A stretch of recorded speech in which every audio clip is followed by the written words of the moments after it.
Figure 1 shows a sketch of a curve C with equation y equals f of x, where f of x is a cubic expression in x.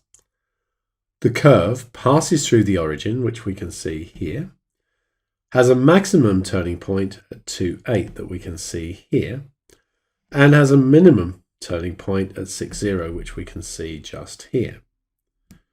We want to write down the set of values for which f dash x is less than 0.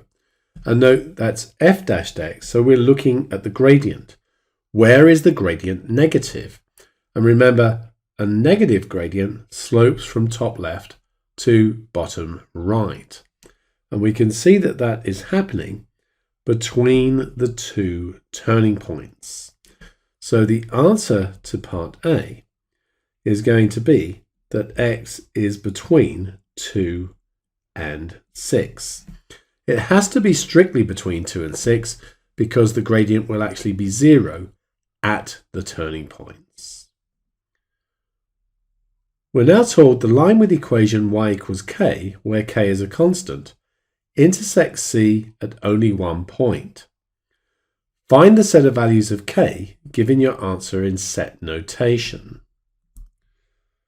So let's think about horizontal lines y equals k going across the graph.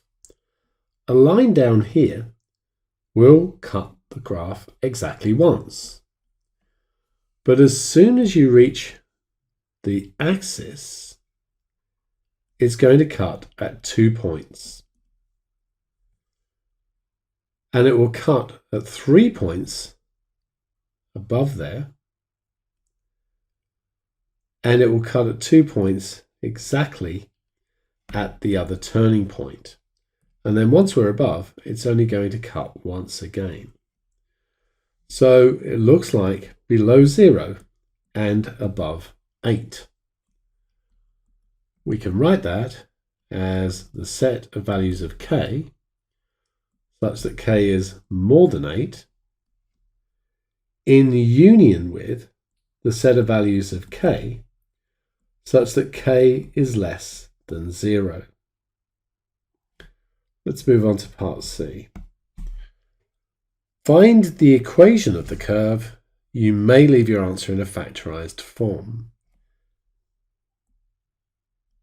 The fact that it goes through the origin tells me that part of the equation is just going to be x.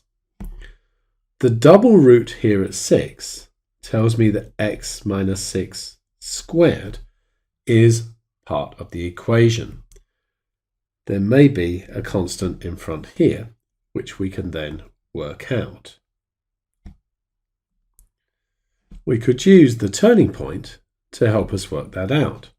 We know that when x is equal to 2, y is equal to 8.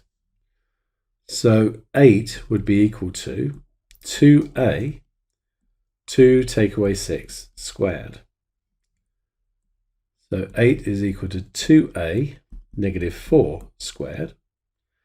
Negative 4 squared is 16 times 2 is 32. 8 equals 32a. So a is going to be a quarter, or 0.25, giving us the equation 1/4 x, x minus 6 squared.